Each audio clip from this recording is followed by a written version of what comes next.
નમસ્કાર, વિરામ બાદ આપનું સ્વાગત છે અને હું છું આપની સાથે નંદની ઠાકર।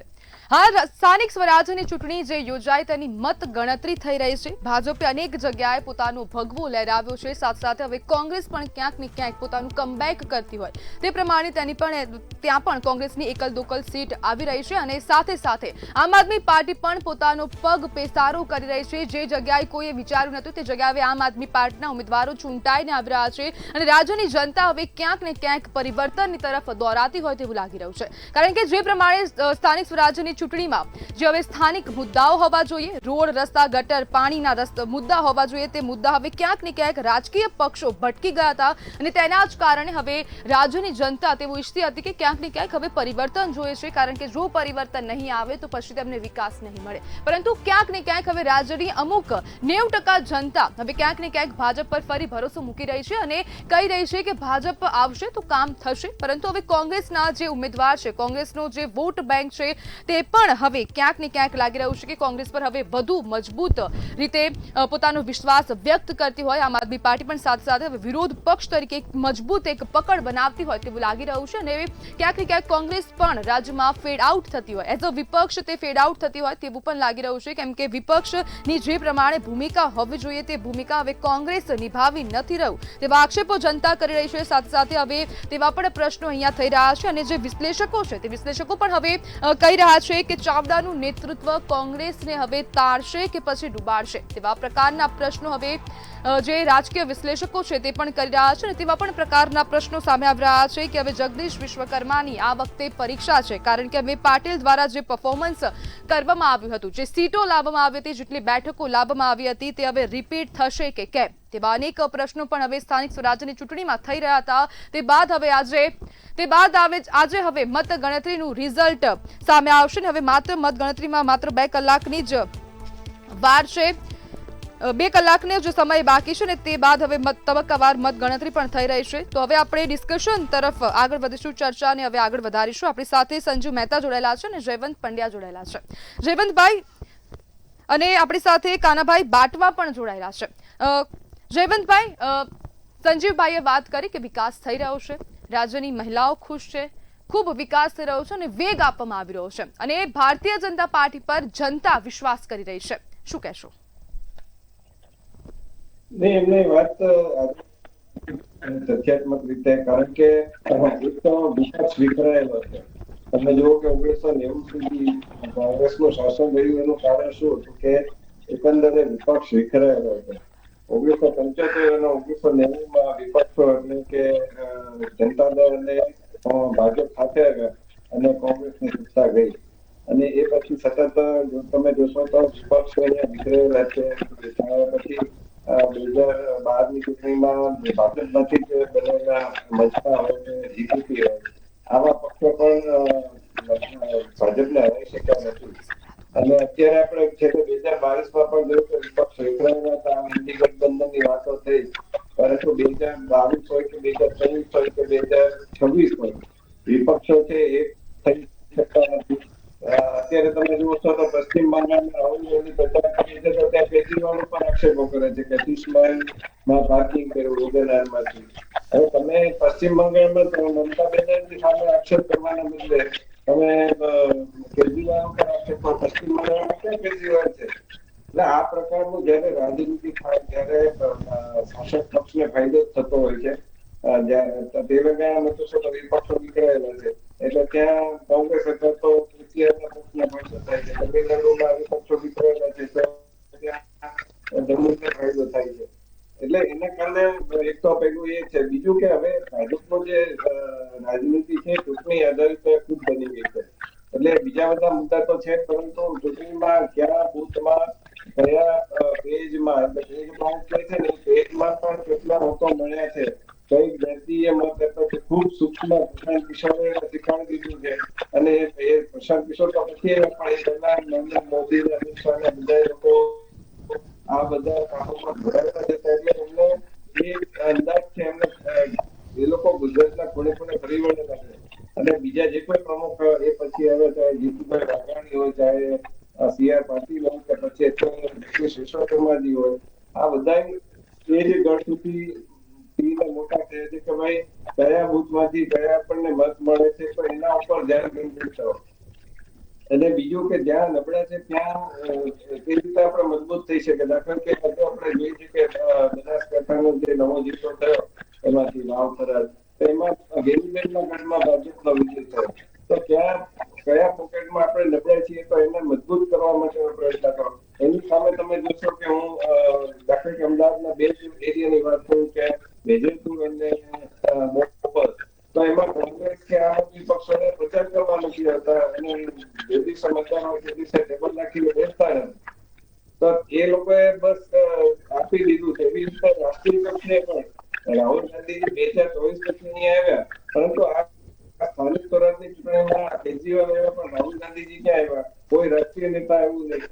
તો આ પ્રમાણે જયારે થાય છે ત્યારે મને લાગે છે કે ભાજપને ફાયદો થઈ જાય છે. બીજું વિકાસની વાત હોય તો ઘણા બધા પ્રશ્નો છે જેને પત્રકાર તરીકે, વિશ્લેષક તરીકે, મીડિયા તરીકે આપણે ઉઠાવીએ છીએ એ બરાબર છે, પરંતુ સામે પક્ષે લોકો એ પણ જુએ છે કે ભાઈ આજે એસટી હાઈવે પહેલા કેવું હતું કે અત્યારે ફ્લાયઓવરના કારણે ખરખેડા તમે જઈ શકો છો. એવા કેટલાય ફ્લાયઓવર બન્યા છે. ધંધુકા સોરી ધોલેરાનો એક્સપ્રેસવે બન્યો છે. ફાટક મુક્ત ગુજરાતની દિશામાં ઘણું બધું કામ થયું છે. ઓલિમ્પિક માટે સ્પોર્ટ્સ કોમ્પ્લેક્સ બન્યા છે, ઓક્સિજન પાર્કો બન્યા છે. આવા ઘણી બધી બાબતો છે એ પણ જોવે છે અને સાથોસાથ સમસ્યા પણ જોવે છે, પરંતુ સમસ્યાનું નિવારણ કોણ કરશે? તો વિપક્ષી તો એમ કે છે કે ભાઈ અમે કામ કરીએ છીએ પરંતુ અમારા પ્રશ્નો છે સોલ્વ નથી થતા. એટલે એ પણ ઘણી બધી જગ્યાએ એવા લોકો છે, ધારાસભ્યો હોય કે પછી નેતા હોય કે ભાજપમાં પડી ગયા છે. કારણ કે વિકાસના કામો કરવા હોય તો કે ભાજપમાં રહીને જ થશે એટલે એ લોકો બની જાય છે. તો પછી જનતાને એમ થાય છે કે અમારે કોને પર વિશ્વાસ મૂકવો. અને બીજું કે સામે પક્ષે વિપક્ષે પણ એ મજબૂત લડત એવી રીતે આપવી પડે કે તમારે જેલમાં આજે કે વિપક્ષે એમ કે છે કે કાગારો કરે છે કે અમારા ઉપર દબાણ કરે છે, અમને જેલમાં પૂરવાની ધમકી આપે છે, ઈડીના દરોડા પડે, સીબીઆઈના દરોડા પડે. વારાણસીમાં નરેન્દ્ર મોદીજી ચૂંટણી 2014માં લડી રહ્યા હતા, એના આગલા દિવસે ઓફિસ પર દરોડા પડ્યા હતા અને એમની સામે સીબીઆઈની કાર્યવાહી હોય કે સીટની તપાસ હોય બધું થયું, છતાં એ લોકો લડ્યા. લડવું પડશે. જે લોકો લડે છે એનો વિજય થાય છે, લોકો પણ એને જ સમર્થન આપે છે. જે લોકો લડતા નથી એને કઈ રીતે જનતા સમર્થન આપી શકે? એના માટે શું કરી શકે જનતા? એ કઈ પોતે તો લડવા નથી જવાનું. એ તો એની સામે કોઈ લડે એવું કોઈ વ્યક્તિ જોઈએ છે કે ભાઈ આ લડત આપી શકે છે. ક્યાંક આમ આદમી પક્ષમાં એ વસ્તુ દેખાય છે એટલે પક્ષમાં એને મળે છે. તો એ પ્રમાણે જનતા વિચારે છે કે ભાઈ આ વ્યક્તિ અમારા માટે લડે છે. માત્ર તમે આક્ષેપબાજી કરીને બીજું કે ગુજરાતની જનતા એ પણ વિચારે છે કે ગુજરાતની અસ્મિતા ઉપર પણ પ્રહાર કરે છે. આજે ખાસ હવે એવું બને છે કે કોંગ્રેસના નેતાઓ છે એ ચૂંટણી સમયે કાં તો નરેન્દ્ર મોદી પર આક્ષેપ એવા શબ્દો વાપરશે કાં તો ગુજરાતની જનતા માટે એવા શબ્દો વાપરશે. તો એના કારણે આખી બાજી છે વિરુદ્ધમાં ફેંકાઈ જાય છે. ગઈ 2021 ની ચૂંટણીમાં ધીરજસિંહ પરમાર અત્યારે ભાજપમાં છે પણ એ વખતે પાટીદારના પાંચના સંદર્ભમાં કઈ બોલ્યા હતા ને એના કારણે સુરતમાં તમે જોશો કે આખું પાછું પલટાઈ ગયું ને આપને 27 બેઠકો મળી ગઈ. આવા નિવેદનોથી કોંગ્રેસે બચવું જોઈએ કે વિપક્ષનો જે કોઈ હોય એને બચવું જોઈએ. કોઈ પણ સત્તા પક્ષની વ્યક્તિ હોય કે બીજા કોઈ પણ સંગઠન હોય એના પ્રત્યે તમારે વિચારવું જોઈએ કે ભાઈ એને પરીક્ષકો છે એમની પાસે, તો એને માન આપો. એને કમસે કમ એની વિરુદ્ધ તમારે ટીકા કરવી હોય તો એક શાલીનતા ભર્યા શબ્દો સાથે તમે ટીકા કરો તો મને લાગે છે જનતા વધારે સારી રીતે સ્વીકારશે. જી બિલકુલ જયવંતભાઈ. કાનાભાઈ, હવે રાજ્યમાં ક્યાંક ને ક્યાંક કોંગ્રેસ એઝ અ વિપક્ષ ફેડ આઉટ થઈ રહી છે, તો હવે આનો સીધો ફાયદો ભાજપને થશે? વિપક્ષ ન હોવાનો ફાયદો ભાજપને થાય એ સીધો ફાયદો છે જ, તો પ્રજાને નુકસાન છે. મજબૂત વિપક્ષ જ્યાં ન હોય ત્યાં લોકશાહી એટલી મજબૂતાઈથી ઉભી નથી રહી શકતી. એટલે ભાજપને કોસ્ટ થાય છે, ફાયદો થાય અને ભાજપ તો છે જ કે કોંગ્રેસ મુક્ત ભારત કરવું છે. તો એ એમના અભિયાનમાં એક મોટું યશ કરવી જેવું કહેવાય કે ભાજપને આટલો મોટો આમાં ફાયદો દેખાય છે. કોંગ્રેસ તમે જુઓ કેટલી બધી નબળી પડી ગઈ છે તે એક તો મહાનગરપાલિકા એક તો નગરપાલિકામાં જીતતી નથી, જિલ્લા પંચાયત જીતતી નથી, તાલુકા પંચાયતમાં એક પાટણના એક તાલુકા પંચાયત 2-2 બીજી જેમાં કોંગ્રેસ નીકળી છે ત્યાંથી એ જીતી શકતી નથી. એનો સીધો ને સીધો ફાયદો ભાજપને મળી ગયો છે, પણ એનો આટલો ફાયદો આપને પણ મળી ગયો છે. જ્યાં જ્યાં કોંગ્રેસ નબળી પડી છે ત્યાં આપને પક્ષ સુધારો કરવાની, અંદર પગ મૂકવાની એને એક જગ્યા મળી છે. અને આમાં આજે હવે જો જયારે એક વધારો પક્ષ ગુજરાતની અંદર આવે તો એનો ફાયદો ભાજપને જ છે. બે પક્ષના જે લોક છે વેચાયા છે. થયું છે એવું કે કોંગ્રેસ જે અત્યારે તમે કીધું ને કે બીજું ફેટ થઈ ગઈ છે એની પાછળ ક્યાંક ને ક્યાંક આપનું અને બીજા જે પક્ષો એસપી ને એમઆઈએમ જે છે એ બધા પક્ષોનું બહુ તો કારણ છે. કોંગ્રેસ પોતે નબળી છે જુદી વસ્તુ છે. આપેલા કહેવત છે કે નબળી જાય ને બગડ્યો જાજુ. એટલે જે નબળું હોય ને એને તકલીફોમાં જાજી હોય તો એને આગ પણ નડે, એને એસપી પણ નડે, એને બધા નડે. કારણ કે એ પોતાની મજબૂતાઈ નથી. ભાજપ પાસે પોતાની મજબૂતાઈ છે. એની પાસે મોટું સંગઠન છે. એ સંગઠનના એક શિસ્ત છે. એ સંગઠન દ્વારા એ વ્યવસ્થિત બુથ સુધી પહોંચે છે, લોકો સુધી પહોંચે છે. તમે વિચાર કરો આ ગઈકાલ સુધી વાત બધા જ કહેતા હતા કે ભાજપમાં આંતરિક બળવા છે, લખા છે, આ છે, તે છે. પરિણામમાં તો કાંઈ ન દેખાયું. આ બધું એટલે જ દેખાતું આ બધું હોય છે. લખો હોય છે, બળવો હોય છે, અસંતોષ હોય છે, બધું હોય છે. પણ એ એના કેડરને કાર્યકર્તાઓને હારે અને મહેનત કરવાની તાકાતને હારે કે આ બધામાંથી બહાર નીકળી જાય છે અને જીતી જાય છે. એટલે ભાજપ પોતાની તાકાત જીતી છે. કોંગ્રેસ પાસે પોતાની એવી કોઈ તાકાત ગુજરાતમાં રહી નથી. કાનાભાઈ, દરેકને ખબર છે કે ભાજપનું અંદર ખાને આંતરિક બળવો તો ચાલતો હોય છે, પરંતુ જ્યારે રિઝલ્ટ આપવાની વાત આવે ત્યારે ભાજપ પહેલા નંબરે હોય, બરાબર. હવે આપની વાત કરીને આમ આદમી પાર્ટીની, તો આમ આદમી પાર્ટીની કોઈએ વિચાર્યું નહીં હોય એવી જગ્યાએ તેની બેઠકો આવી રહી છે. એકલ દોકલ ઉમેદવારો જીતી રહ્યા છે. સુરતમાં પણ હવે ભાજપે આપને હરાવી દીધી છે. બહુ સારી વાત કહેવાય ભાજપ માટે. પણ હવે અહીંયા એક એવો પણ પ્રશ્ન ઊભો થાય કે જે આમ આદમી પાર્ટીનું જે ભવિષ્ય હાલ મતલબ જે હાલ વર્તમાન ચાલી રહ્યું છે તો તેનું ભવિષ્ય તમે કેવી રીતના જોઈ રહ્યો છો? એઝ અ વિપક્ષ આમ આદમી પાર્ટી રાજ્યમાં હવે મજબૂત પકડ બનાવશે કોંગ્રેસને હટાવીને? હટાવતા હજી એક બે ચૂંટણીઓ હજી સમય લાગે. પણ જુનાગઢ તાલુકા પંચાયતમાં હમણાં સમાચાર જે આવ્યા છે કે એમાં 9 બેઠક બેહીને ભાજપને અને આમ આદમી પક્ષને મળી છે. એટલે એમાં પછી પ્રમુખ કોણ થાય એ બાબતે ટાઈટ પડી છે. એટલે આવી પરિસ્થિતિમાં આવી ગઈ છે આમ આદમી પાર્ટી. જ્યાં સાવ અજાણી જગ્યાએ સાવ ક્યાંય જે નામ ન હોય એવી જગ્યાએ આવી અને એ 7 બેઠક ત્યાં જીતી જાય છે. એટલે એ એક પર્સનલ જમાવે છે. એને પગ મૂકવાની જગ્યા મળી છે, પર્સનલ જમાવે છે અને એવી જગ્યાએ જમાવે છે જ્યાં કોંગ્રેસ નબળી પડે છે.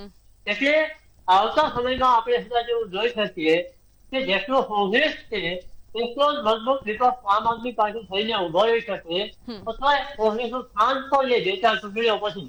હમણાં નહીં પણ 2-4 ચૂંટણીઓ પછી એ કોંગ્રેસનું સ્થાન લે એવું પણ બની શકે. બિલકુલ. સંજીવભાઈ, હવે કોંગ્રેસ આમ આદમી પાર્ટીની વાત તો થઈ, પરંતુ હવે સમસ્યાનું નિરાકરણ તો તમારે જ લાવવાનું છે. અધિકારીઓ તમારી વાત માનશે તેવી આશા સાથે નાગરિકો મત તમને આપી રહ્યા છે. તમે ચૂંટણી લડશો, જેટલી પણ ચૂંટણી આવશે તમે જીતી પણ જશો, પરંતુ જો પાયાના સુવિધાનું નિરાકરણ નહીં આવે, પ્રશ્નોનું નિરાકરણ નહીં આવે તો પછી શું? જવાબદારી કોણ લેશે આની? અગાઉથી જ મેં અમારી વાતમાં કીધું હતું કે નાગરિકોની મૂળભૂત જરૂરિયાતો પૂરી કરવાની અમારી પ્રાથમિકતા છે. માનનીય મુખ્યમંત્રી એમને કહેવામાં આવે છે મૃદુ અને મક્કમ. એ એમની કર્તૃત્વ શૈલીમાં બહુ નજીકથી મેં જોયું છે. એ ખરેખર ખોટી વાત ચલાવી લેતા નથી, ભલે ભાજપનો માણસ હોય તો પણ. એટલે અધિકારીશ્રીઓને પણ કહેવામાં આવ્યું છે કે તમારે પ્રજાના પ્રતિનિધિઓના ફોનનો જવાબ આપવો, એના પત્રોનો જવાબ આપવો અને પત્રોનો ભલામણોનો અમલ કરવો. એટલે એને વધારે ગતિ આપવાની વાત છે. અને ગુજરાતની અંદર જે કોઈ પ્રશ્ન હોય એ સ્વાગત ઓનલાઈનના કાર્યક્રમમાં કોઈ પણ વ્યક્તિ રજૂ કરે ત્યારે મેં બહુ નજીકથી જોયું છે કે એમના પ્રશ્નો હલ થતા હોય છે. જો કોઈ ગુંડાગીરી કરતો હોય ને કોઈનું મકાન બી પચાવી પાડેલું હોય એક ઘટના હોય તો મેં જોયું છે નાયબ મુખ્યમંત્રી હર્ષભાઈ સંઘવીની કેબિનમાં બેસીને તમે 1 કલાક એની કેબિનમાં જઈને બેસજો, તમને એમ લાગશે કે આના જેવો પ્રશ્ન ઉકેલતો નેતા આ યુવાન જેને પોતાનો દીકરો કહેવાની તમને ઈચ્છા થાય તો ફટાફટ એને કન્વિન્સ કરવા પડે તમારી વાત સાચી છે તો તરત જ સોલ્વ થાય અને એ લોકો હર્ષોલ્લાસથી વિધવા બહેનો પણ જતી મેં જોઈ છે. એટલે મારું કહેવાનું એમ છે આ તત્વતઃ કે ગુજરાતની ભાજપની ગવર્મેન્ટ પ્રજાના પ્રશ્નો સોલ્વ કરવા માટે તત્પર છે અને કોઈ પણ પ્રશ્ન હોય એ ધ્યાનમાં લેવામાં આવશે તો એને દૂર કરવામાં આવશે. સંજીવભાઈ, પરંતુ પ્રશ્નોના નિરાકરણની આપ વાત કરી રહ્યા છો તો પ્રશ્નો અહીંયા પણ ઊભા થાય કે જ્યારે આંગણવાડી બહેનો આંદોલન કરી રહી છે, ખેડૂતો આંદોલન કરી રહ્યા છે, રાજ્યનું દરેક નાગરિક, એક મજૂર હોય ને, એક જે સફાઈ કર્મી છે તે પણ હાલ આંદોલન કરતો નજરે પડી રહ્યો છે, તો શું હવે આ નિષ્ફળતા નથી? આંગણવાડી બહેનો જે છે એ આંગણવાડી બહેનોને જેટલી સવલતો આપવામાં આવે એટલી આપવી જોઈએ એટલી આપવામાં આવે છે. આંગણવાડી બહેનોને સંજીવભાઈ, પૂરતું વેતન તમે આપતા હોત અથવા તો પછી એમને સુવિધા જેટલી આપવાની હોય એટલી આપતા હોત તો પછી આંગણવાડી બહેનોને વિરોધ કરવાની જરૂર કેમ પડે? નંદિનીબેન, તમે આવો, હું ગાંધીનગરનું ઉદાહરણ આપું કે વર્લ્ડ બેસ્ટ આંગણવાડીઓની રચના કરીને ગાંધીનગર મહાનગરપાલિકામાં ભારતીય જનતા પાર્ટીના શાસને આપી છે. હું વર્લ્ડ બેસ્ટનો વાત કરી રહ્યો છું. આવીને મંતવ્ય ન્યૂઝ મહેરબાની કરીને ત્યાં આવીને એના વિડીયો શોટ પ્રજાને બતાવે અને એમનો પગાર પણ એનો જે ભૂતકાળમાં કોંગ્રેસની ગવર્મેન્ટ આપતી હતી એના 3 ગણો પગાર ભારતીય જનતા પાર્ટીએ કર્યો છે. મને એક્ઝેક્ટ આંકડો યાદ નથી. એટલે અને હજી પણ કોઈ પ્રશ્ન હશે તો એ આંગણવાડી બહેનો આપણા માટે ખૂબ મહત્વની છે. એમના પણ પ્રશ્નો છે અને સાથે સાથે આપણું કાચું ધન આપણા શિશુઓની માવજત એ કરે છે એટલે અમારા માટે ખૂબ વંદનીય છે. એટલે એના પ્રશ્નો જે સોલ્વ કરવાના હશે એ નિશ્ચિતપણે સરકાર છે. અને હવે તો રીવાબા જાડેજા જેવા મહિલા પ્રધાન આપણે શિક્ષણના મળ્યા છે, પ્રદ્યુમન વાંઝાજી છે અને ચાંગાજી છે અંજારના, એ શિક્ષણની અંદર 3 જણા કામ કરી રહ્યા છે. એટલે શિક્ષણનો કોઈ પણ પ્રશ્ન હશે તો એ નિશ્ચિતપણે એનો વિચાર કરીને એને સોલ્વ કરવામાં આવશે. સવાલ રહ્યો મજદૂરનો, એટલે કે દાખલા તરીકે નાની મજૂરી કરનારા લોકો જે છે એ મજૂરી કરનારા લોકો જે છે એના માટેનો કાયદો કેન્દ્રીય શ્રમ મંત્રી મનસુખભાઈ માંડવિયાએ જે નવો કાયદો બનાવ્યો છે ને એનાથી ક્રાંતિ સર્જી છે. અમે પણ એ વાત લોકો સુધી લઈ જવાની કોશિશ કરીએ છીએ કે મિનિમમ વેતન, મને આંકડો યાદ નથી પણ મિનિમમ વેતન એનું મસમોટું કરી દેવામાં આવ્યું છે. સવાલ ડરવાનું નહીં મજદૂરે કે મને મિનિમમ વેતન મળતું નથી એમ કહેવાની હિંમત સંયુક્તપણે હોવી જોઈએ. તો કેન્દ્રીય શ્રમ મંત્રીએ જે કાયદો કાનૂન પસાર કર્યા છે એને કારણે મજદૂરોની તમામ સમસ્યાઓ દૂર થઈ જવાની છે. અને આપને કહું કે મજદૂરો માટે મેડિકલ હોસ્પિટલ સુરતમાં નવી બની રહી છે, અમદાવાદમાં ઓલરેડી છે અને એવી બીજી 2ની નવી દરખાસ્ત બજેટમાં છે. ખાસ મજદૂર માટે ખાસ એમને માટે ખાસ સવલતો વાળી હોસ્પિટલો બની રહી છે, ત્યાં મેડિકલ કોલેજ પણ બનશે. એટલે આ તો એક જ ઉદાહરણ, એના સિવાયનું અનેક કામો ભારતીય જનતા પાર્ટીની સરકાર કરવા માટે કટિબદ્ધ છે. જયવંતભાઈ, ભાજપ કહી રહ્યું છે કે આંગણવાડી બહેનોને જેટલી સુવિધા મળવી જોઈએ એટલી આપવામાં આવે છે, તેમનો પગાર પણ જેટલો આપવાનો હોય એનાથી 3 ગણો, કોંગ્રેસ આપતી હતી એનાથી 3 ગણો વધારે આપી દીધો છે. શું લાગે છે, જો આટલો પગાર આપવામાં આવતો હોત, સુવિધા આપવામાં આવતી હોત તો તે વિરોધ કરતા? કોંગ્રેસના સમય ક્યારે હતો? કોંગ્રેસના 30 વર્ષ પહેલા કોંગ્રેસનું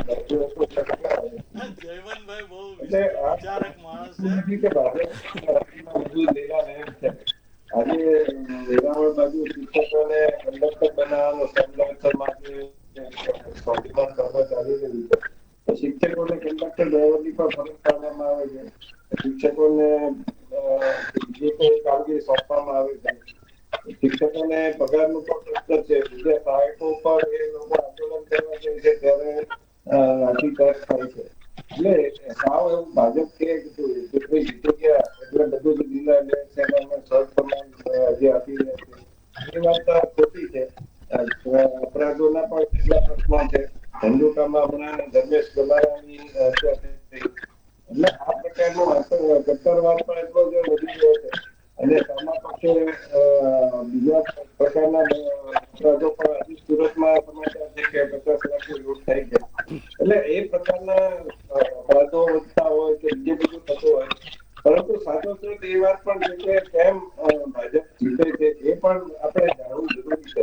અને એ મેં કયા કારણો પણ છે જ, પરંતુ સાથોસાથ એ પણ છે કે લોકો હજુ પણ ક્યાંક આપણે માનીએ કે ના માનીએ હિન્દુ મુસલમાન તરીકે વિભાજક છે.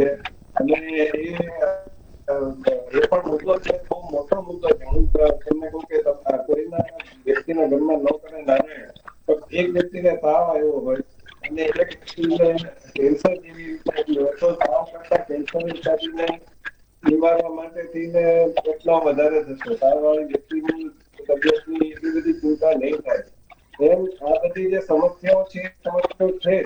પરંતુ લોકો આજે વિચારે છે કે આપણી આસપાસ શું બની રહ્યું છે, પીસીએફમાં શું બની રહ્યું છે, લેન્ડસ્લાઇડમાં શું બની રહ્યું છે. ગુજરાતમાં પણ કેટલા બધા નવજીવનના કિસ્સાઓ આવે છે, બાંગ્લાદેશીઓ પકડાય છે અને ચંડોળા તળાવની કાર્યવાહી પણ લોકોએ જોઈ છે કે ચંડોળા તળાવમાં આટલા વર્ષોથી બાંગ્લાદેશીઓ રહેતા હતા તો ભાજપે હિંમતપૂર્વક એને કાઢ્યા છે. અને હવે જોવું રહ્યું કે એને લોકોએ પણ દબાણ કરવું રહ્યું, મીડિયાએ પણ દબાણ કરવું રહ્યું કે એ લોકો ફરીથી બીજે ક્યાંય ન વસી જાય. એટલે એક જે કાર્યવાહી થાય છે, બુલડોઝરની કાર્યવાહી જે દ્વારકામાં થઈ છે, કચ્છમાં થઈ છે, સોમનાથમાં થઈ છે, એ પણ લોકો જોવે છે. એટલે એ બધાના કારણે લોકો છે મત આપે છે. અને બીજા બધા કારણો તો છે જ છે. એ બધું મેં કહ્યું અને સમીકરણો કામ કરતા હોય છે. સમીકરણો પણ આજે ભાજપનો છે એ વિસ્તાર વધી રહ્યો છે, એટલે કે સંગઠન વધી રહ્યું છે અને સંગઠનમાં નવા નવા લોકો પણ જોડાઈ રહ્યા છે. આજે સોશિયલ મીડિયાના જે સ્ટાર કહેવાય છે અંકિતા પરમાર, એનો પણ વિજય થયો છે. એટલે જનરેશન જે ઘણી વાર લોકો આશંકા વ્યક્ત કરતા રાહુલ ગાંધી પણ કહી ચુક્યા છે કે નેપાળ જેવું આંદોલન અહીંયા થઈ શકે છે, પરંતુ એ કેમ નથી થતું? તો એ વિચારવાનો પ્રશ્ન છે. યુવાનો ની સાથે નરેન્દ્ર મોદીનો સંવાદ હોય કે પછી અહીંયા પ્રકારનું થતું. બીજું કે મતદાનના દિવસે ભૂપેન્દ્રભાઈએ ચા પીધી છે, જગદીશ વિશ્વકર્માજીએ ચા પીધી બેસીને. આ બધા દ્રશ્યો પણ લોકોના મનમાં અસર કરતા હોય છે કે ભાઈ આ લોકો હજુ પણ એકદમ જે થકી ગયા છે કે એકદમ ટોરમાં આવી ગયા છે એવું નથી. એ લોકો પણ આપણી જેવા છે, આપણી વચ્ચે જ રહે છે. ભૂપેન્દ્રભાઈના નિવેદનો હોય એ પણ એવા હોય છે. પ્રવાસ કરે છે. ભલે કદાચ એમાં પણ ગાંધીજીની જેમ કહેતા હતા કે ગાંધીજીની સાદગી છે ખરેખર તો મોંઘી પડતી હતી. એમ હંસભાઈ જતા હશે તો પણ એની સુરક્ષાને બધી દૃષ્ટિએ કદાચ અગવડ પડતી હશે, બધું થતું હશે. પણ લોકો સમજ દ્રષ્ટિઓ તો કયા જાય છે એ પ્રેરણા જાય છે. તો આ પ્રકારના કારણે લોકોથી હજુ પણ ભાજપથી વિમુખ નથી થયા. ત્યારે આપણે 2014ની ચૂંટણીમાં કોંગ્રેસને પરાજય થતો તમે જોશો એ વખતે જયારે મનમોહન મોંઘવારીની વ્યાખ્યા કોંગ્રેસ સરકારના જે નીતિ એ વખતે આયોજન કરતું હતું એને બદલી નાખી હતી. ત્યારે જે નિવેદનો રાજબબ્બરથી માંડીને બીજા બધાએ આપ્યા હતા કે ભાઈ 5 રૂપિયામાં જમવાનું મળી રહેશે, 20 રૂપિયામાં જમવાનું મળી રહેશે. પછી મનમોહનસિંહે એવું કીધું હતું કે પેટ્રોલ નહીં ઉતરે. તો આ બધા નિવેદનો છે ને એ ક્યાંક તમે કોઈને બદલો કરી મૂકો તો કઈ નહીં. બિલકુલ જયવંતભાઈ. તમારી પાસે સહાનુભૂતિ ધરાવશે. પણ જો તમે બે શબ્દોના કહેવાના બદલે તમે એને ઘાવ પર મીઠું પકડાવશો કે ભાઈ તું તો આવો છો જ એટલે તારી આવું કામ થવું જ જોઈએ, તો એ કદાચ તમારાથી વિફરશે. એટલે આ પ્રકારના નિવેદનોથી હજુ સુધી તો ભાજપ બચ્યો છે. આ વખતે જો કે ઘણા બધા એવા નિવેદનો થયા છે. નીતિશ પટેલે ધમકી આપી કે બીજા બધા એવા નિવેદનો આપ્યા. એટલે ત્યાં તમે જોશો ડબલમાં અત્યારે સ્થિતિ છે ખરાબ છે ભાજપ માટે. પણ કહેવાનો અર્થ એ છે કે બિલકુલ જયવંતભાઈ. હજુ પણ ભાજપના નેતાઓ છે એ પ્રકારના નથી શકી ગયા અને એટલા માટે લોકો છે મત આપે. બિલકુલ. કાનાભાઈ, હાલ રાજ્યમાં જ્યારે સ્થાનિક સ્વરાજ્યની ચૂંટણીના જ્યારે પ્રચાર થતા હતા ત્યારે અનેક જગ્યાએ ભાજપના ઉમેદવારોને પણ સ્થાનિકોએ ભગાડ્યા હતા, સવાલો કરતા હતા. ત્યારે ભાજપના ઉમેદવાર પણ ભાગતા હતા અને કોંગ્રેસના ઉમેદવાર પણ ભાગતા હતા. જે જગ્યાએ જેની ઉમેદવારી હતી તે લોકો મોઢું છુપાવીને ભાગતા હતા. પરંતુ હવે અહીંયા એવું લાગી રહ્યું છે કે જે દરમિયાન હવે સ્થાનિક લોકોએ જે પાયાના સુવિધાઓનો વિરોધ કર્યો હતો કે અમને આ જગ્યાએ અહીંયા આ વસ્તુ નથી મળી રહી અને તે જ જનતાએ એક સમયે વિરોધ કર્યો, તે જગ્યાએ હવે બૂથ પર જઈને એ જ પાર્ટીને વોટ આપી દીધો છે. અને અત્યારે બહુમતી તમે જોઈ રહ્યા છો કે 15 મનપામાંથી હાલ 10 મનપા પર ભાજપનો કબજો છે. આ પરિણામ અત્યાર સુધી જે સામે આવ્યા છે તેના પર હું તમને કહી રહી છું. તમે આ જનતાના બેવડા વલણને તમે કેવી રીતના જોઈ રહ્યા છો? નદીબેન 15 મનપામાં ભાજપ જ આવશે, જે ગુલામ આપણે દેખાય છે. હવે મુદ્દો એ છે કે વિરોધ હતો છતાં પણ ભાજપ કેમ જીતે? 2-3 ટેકનિકલ બાબતો જોવી જોઈએ. એક તો 52% જેવું મતદાન થયું એટલે વિરોધ કરનારે મત આપ્યા છે એવું ન થઈ શકાય. બીજું તે અડધો વચ્ચે મત નથી આવ્યા. પણ જે લોકોએ વિરોધ કર્યો છે એ લોકોએ મત નથી આપ્યા એવું પણ માની શકાય. પણ જે મત આપ્યા છે એને આ પ્રશ્ન નથી લડ્યા એવું ન થઈ શકાય.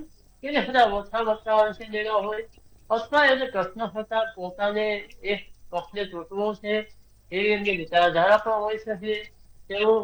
અને તમે જોવું છો કે ચૂંટણીમાં માત્ર મતદારની માનસિકતા એવી નથી હોતી જેથી મહેનત કરવામાં આવે, એની પાસે ઉમેદવાર જાય, એની પાસે પક્ષના કાર્યકર્તા જાય, એમને સમજાવે, આ બધી સવાય પણ હોય છે. એટલે 15 મહાનગરપાલિકામાં પણ ભાજપ જ આવશે. અને અત્યાર સુધીમાં તો હવે ખાલી તાલુકા પંચાયતોમાં જે હાલી દેખાય છે તો એમાં હું એવું માનું છું કે વિરોધ હતો જ. ઘણા બધા કામ પણ નથી થયા, લોકોનો અસંતોષ પણ હતો, પરંતુ કોંગ્રેસ અથવા આપ એક વિકલ્પ આપવામાં નિષ્ફળ ગયા. લોકોને એવું લાગ્યું છે કે જો કોંગ્રેસને મત આપણે જીતાડી દઈશું તો પણ પરિસ્થિતિ સુધરવાની નથી અથવા તો એ મજબૂત વિકલ્પ નથી. આપને પણ જીતાડશો તો એ મજબૂત વિકલ્પ નથી. આ જે વિકલ્પ નથી એવું લોકોના મનમાં જે નથી ગયું છે ને એ વસ્તુને કારણે ભાજપ જીતી રહ્યો છે. ભાજપ એવું સાબિત કરી દીધું છે કે ભાજપનો કોઈ વિકલ્પ નથી. અને જે વિકલ્પ તમારી સામે ઉભા છે એ વિકલ્પ નબળા છે, નકામા છે. આવું સાબિત કરવાનું એ 5 વર્ષ અગાઉથી શરૂઆત કરતા હોય છે. છેલ્લા 15 વર્ષમાં ભાજપ એક જ કામ થાય છે કે જે સામેના છે, વિરોધીઓ છે, બધા નકામા છે, નબળા છે. આપણે ઉદાહરણ અત્યારે પશ્ચિમ બંગાળનું લઈએ. પશ્ચિમ બંગાળની ચૂંટણીમાં પ્રચાર જે થઈ રહ્યો છે એમાં ભાજપના બધા જ નેતાઓ એમ કહે છે કે મમતા બેનર્જી નકામા છે, કોઈ કામ જ નથી, વિકાસ છે, વિનાશ થયો છે, આવું તેવું આવું બધું. આ જ વસ્તુ 5 વર્ષ પહેલા ચૂંટણીમાં બોલાતું હતું. એટલે આખો નેટિવ ઉભો થયો હોય કે તમારી પાસે જે વિકલ્પ કોંગ્રેસ નામનો છે, આપ નામનો છે એ વિકલ્પ નબળો છે, નકામો છે, તમારા કઈ કામનો નથી અને ભાજપની કંપેરમાં આવે એમ જ નથી. લોકોના મનમાં ઘૂસી ગયું છે અને એ ઘૂસવામાં ભાજપ સફળ રહ્યું. બિલકુલ. સંજીવભાઈ, હવે રાજ્યની જનતાને લાગે છે કે રાજ્યમાં ભાજપની ટક્કરનું કોઈ નથી. શું ભાજપને આ વસ્તુનો ક્યારે અહંકાર આપશે? અહંકારનો પ્રશ્ન નથી, પણ મારે પત્રકાર સાહેબની વાતને જરા કરેક્ટ કરવાની વિનમ્ર જરૂરિયાત લાગે છે. તમે એમ માનો છો કે, એટલે હું સમગ્ર પ્રજાજનોને આપણા બધાને સંબોધીને કહું છું કે તમે એમ માનો છો કે સર્જિકલ સ્ટ્રાઇક કર્યા પછી ભારતનું ગૌરવ વધારનાર નરેન્દ્રભાઈ મોદીના હાથ મજબૂત કરવા માટે તત્પર ગુજરાતની સાણી પ્રજા એની સામે પ્રશ્ન કરનાર લોકોને મત આપશે? બટન દબાવવા જાય ને ત્યારે કમળનું બટન દબાવીએ અને ભાજપને જીતાડીએ એ જ આવે. તમે એમ માનો છો કે મહિલા બિલનો વિરોધ કરાયના મહિલા વિરોધી સતત રીતે વર્તન કરનાર કોંગ્રેસ પાર્ટીને મત આપે ગુજરાતની સાણી પ્રજા? ક્યારેય બને નહીં. જ્યારે મત આપવા જાય ને ત્યારે કમળનું બટન જ દાબે અને ભાજપ જ જીતે. તમે એમ માનો છો કે યુવા સ્વાવલંબન યોજના અને ઈડબ્લ્યુએસ અને અનેક એમએસએમઈ અને સ્ટાર્ટઅપ યોજના અને વિશાળ ફલક, અને આજે જ જુઓ કે ન્યુઝીલેન્ડ જોડે જે કરાર થયો છે, ઐતિહાસિક કરાર, કે કોઈ પણ જાતના ટેરિફ વગર આપણે ન્યુઝીલેન્ડ સાથે બિઝનેસ કરી શકીશું અને કેટલા અબજો રૂપિયાનો આપણે બિઝનેસ કરીશું. ત્યારે તમે એમ માનો છો કે યુવાન જે મત આપવા જાય એ બીજા કોઈને મત આપે? એ ભાજપને જ આપે. ભાઈ, કમળનું બટન દબાવીએ અને ભાજપને જીતાડીએ. તમે કોઈ ગરીબને ભલે તમે પૈસા આપીને આ મત કેન્દ્ર સુધી લઈ જાઓ, પણ જ્યારે કમળનું બટન દબાવવાની વાત આવે ને તો એ કમળનું બટન જ દબાવે. કારણ કે બાંગ્લાદેશમાં થતી હિન્દુઓની હત્યા એમણે જોઈ છે. એની સામે જો કોઈ રક્ષણ આપી શકતું હોય તે ભારતીય જનતા પાર્ટીની સરકાર જ આપી શકે છે. એ બાખૂબીથી પ્રજા જાણે છે. એટલા માટે કમળ જીતશે અને ભાજપ જીતશે. બિલકુલ. જી કાનાભાઈ, આ બધા બદલાવો આવી રીતે ચલાવવાને કારણે જ લોકોમાં આ જે માનસિકતા પેદા થઈ છે કે કોઈ વિકલ્પ નથી, ભાજપનો વિકલ્પ કોઈ છે નહીં, જે છે નબળા છે. આજે બધું સમજાયું ને ભાઈ ભાઈ, જી જી એ જ લોકોને કાનાભાઈ, તમારી વાત સમજાવવાનું ટૂંકમાં પતાવજો, સમયનો અભાવ છે. કાનાભાઈ, બિલકુલ અમારે તો- જી અમારે તો જી ભાઈ સંજીવભાઈ કૃષ્ણ સંજીવભાઈ ચિંધ્યા સમયનો માર્ગે- અભાવ છે કૃષ્ણ ચિંધ્યા માર્ગે રામ રાજ્ય લાવવાનું છે ભાઈ. બિલકુલ એટલે સંજીવભાઈ. કૃષ્ણ ચિંધ્યા માર્ગે બિલકુલ સંજીવભાઈ. શું થઈ શકે એ બિલકુલ. બધું અમે ચૂંટણીમાં બિલકુલ. કરવાના જ છીએ. બિલકુલ એટલે એમાં કોઈ સંજીવભાઈ, સમયનો સંકોચ કે અભાવ સોચ છે. અમને છે નહીં. સંજીવભાઈ સમયનો અભાવ છે આપ તમામનું ચર્ચામાં જોડાવા બદલ આભાર. ત્યારે ચૂંટણીના મત ગણતરીના મહાકવરેજમાં હાલ બસ આટલું જ. નમસ્કાર.